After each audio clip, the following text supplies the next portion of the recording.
Some estimates are almost half, but that was in one period. Or if during periods of mass arrests, as for example in Leningrad, when they arrested a quarter of the entire city, people had not simply sat there in their lairs, pawing with terror at every bang of the downstairs door, at every step on the staircase, but had understood that they had nothing left to lose and had boldly set up in the downstairs hall an ambush of a half dozen people with axes, hammers, pokers, or whatever else they had at hand. The organs would very quickly have suffered a shortage of officers in transport, and notwithstanding all of Stalin's thirst, the cursed machine would have ground to a halt if we didn't love freedom enough. And even more, we had no awareness of the real situation. We purely and simply deserved everything that happened afterward. Alexander Solzhenitsyn. So, here's the article. It's up at Infowars.com, PrisonPlanet.com. It's also at GCNLive.com. This is up at GCNLive.com. It's important to get this article out to everyone. Dictator of failed state lectures Americans about freedom. Dear Mr. Calderon, get the hell out of the U.S. That is the subheadline I had Watson write by Paul Joseph Watson and Alex Jones. We wrote this together this morning. Americans were once again forced to endure the dictator of a failed state which represses and subjugates its citizens as a matter of course, lecturing the U.S. about how his people were being discriminated against yesterday when unelected Mexican President Felipe Calderon bashed the Arizona illegal immigration law. Calderon commented, such laws as an Arizona law is forcing our people to face discrimination during a White House meeting. Calderon later attacked the Second Amendment in a speech to the U.S. Congress. Get out of our internal affairs. Quit using a political weapon against us. This is treason. This is sedition. This is an invasion. This is a foreign leader trying to invoke sedition in our country. Blaming Mexico's spiraling drug violence on guns being smuggled from inside America, though the studies show over 90% are being bought by the Army and then sold, while failing to mention the fact that the lax border security, something he vehemently supports, but only on American borders, is the primary cause of the problem. And he says Calderon's use of the term our people is a slap in the face of every American and every Hispanic American who has immigrated legally. Since when did the leader of a foreign nation address his own constituency from within an entirely different country? If the millions of illegal aliens living in America see themselves as Mexicans, then why do they insist on staying in the U.S. illegally? Well, because they say this is Mexico. Well, but if the Mexican system's so good, why don't you stay in Mexico then? Now, expanding on that, we played a video clip earlier, and I don't know if Watson has this in the article, where Obama said, we've gone past our borders. We're one country. I mean, that is treason. Going back to Charlie Veitch of the Love Police, they're doing the same thing in England, bringing in masses of foreigners who are just human beings too, but then playing them off against the rest of the people in the country as a political weapon and as a tool of balkanization. What's your view on that?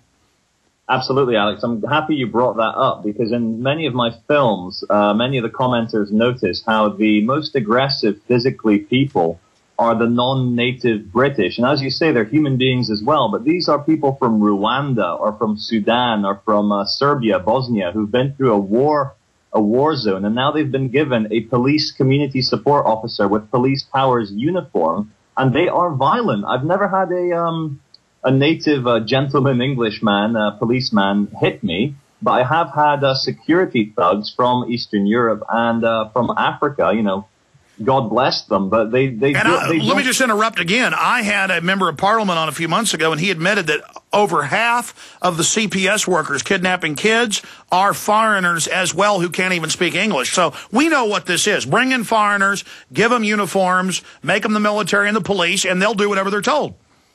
Absolutely, Alex. And one thing I think is very important for me to say, because a lot of my friends are saying, oh, Alex Jones is a fearmonger. Alex, you're not a fearmonger. You give the information truthfully. You work on fact, and it's in the eye of the perceiver whether they are scared of it or not. We are in a battle right now. We are at the brink, and self-defense is very different from offense. I just wanted to say that. Well, it is scary to say there's a world government that plans to implode economies by design by selling fraudulent derivatives to governments and then loaning the governments more fiat money. It is scary they're putting poison in the water. It is scary they launched 2 illegal wars and are about to go into Iran. It is scary that they're setting up this police state and bringing in foreigners to rule over us. It is scary that tens of trillions have been stolen and the whole world is on the verge of financial collapse. I mean, again, that's a childlike mind that thinks that I'm saying something, so that creates the fear. If I live in a valley and a huge dam breaks and the alarms go off saying, get out, you've got 5 minutes, 30 feet of fast-moving water is coming, it will kill you. Am I a fearmonger if I get on the radio of a dam broke and told people get to high ground? No, you're not. And were those people in the Warsaw Jewish uprising, were they fearmongers for telling the other Jewish people that the Nazis were coming to kill them? Were they fearmongers for rising up against the Nazis in the last bid attempt to save their lives and their friends' lives? No, they're not. They were just looking at the truth and acting as a decent, you know, as a kind of conscious human being should. And that versus all the other footage we've seen of Jewish families and others. They'd separate the kids and send them off to be killed, and they'd run the women into pits naked, the men into pits, and shoot them. And the next group, seeing them being herded in to be shot, would still run right in like gentlemen to be killed. That's not going to happen with me. I'm not running into any pit. I mean, at the moment of watching people's heads being, and I saw footage from Nigeria about 2 months ago. In fact, Burmis has it. Will you ask him to bring us that footage? And they're bringing people in the middle of the town square, having them lay down, and then shooting them. And these guys could have run. They could have fought. I mean, I'm an extremist that I'm saying I'm not going into a pit to be shot. No, David. Sorry, Alex. Yes, I'm actually, I spoke to a lady who ran to be a member of parliament, and she told me that I am on a domestic extremist list. So I need to have a few days notice if there is going to be a roundup, because they would round me up, of course.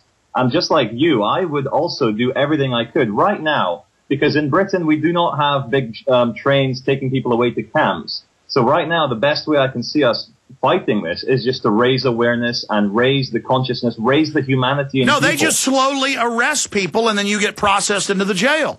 That's how this works now. Yeah, it's very scary when we realize we are living in those crazy films that we never thought would come true. But this is reality now. This is actually happening. And I wish people could see this. And I wish people would stop projecting their own fears onto us, saying that we are fearmongers for talking about this. All we're doing is saying this isn't how it should be. They're on the news in England and the U.S. saying they want to be able to arrest us and there be no record of where we went and that we can even be tortured. Now, that's bona fide oppression. That's bona fide evil to the max, and they're trying to sell it as if it's acceptable. We must speak out against it. And the good news is the people are starting to listen. But I interrupted you. Go back to this point, because I've been questioned in England. If you even talk to anybody on the street, that is criminal because you're all prisoners. Steve Watson's, who lives in London, it's happened to him going to a concert with his girlfriend. They do this to everybody now and describe foreigners in uniform hitting you. Yeah, I know. It's outrageous. You have footage of this. I'm just going through my mind all the different times when police have arrested me under a public order offense for talking about the connection between big business and war, for talking about how only countries with oil seem to get invaded. And the police lie. They tell so many lies. They say, oh, a member of the public is now offended, so now we need to arrest you because you've offended someone. It's a hate crime. You know, there's Muslims here on the street and you're talking about a future war with Iran. We need to arrest you. This could be a race hate crime. And it's just ridiculous. It is George Orwell's 1984. Well, they arrested Robin Page 7 years ago, BBC reporter, because he used the word homosexual in a speech. They said that word is hateful. I mean, this is real.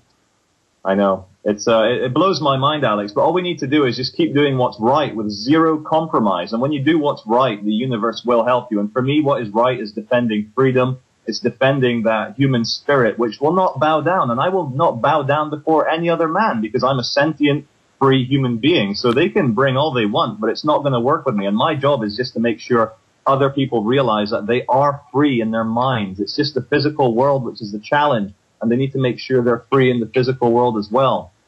Well, I mean, look at how 5,000 years ago, kings wore crowns. just newer versions of headdresses to say, I'm better than you, I'm the authority. Same thing with cops, big hats with big glistening signets on them and logos and big giant monolithic government buildings to send the message, we're the big government, you're little.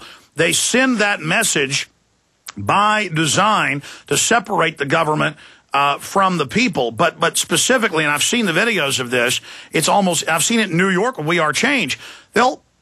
The cops that can barely speak English from all over the world, Chinese, Russian, you name it, Polish, Mexican, they literally can't speak English when they walk over and go, turn your camera off, I take you to jail, listen to me. And the government knowingly is hiring foreigners to do this. That's a big political issue in the U.S. and England.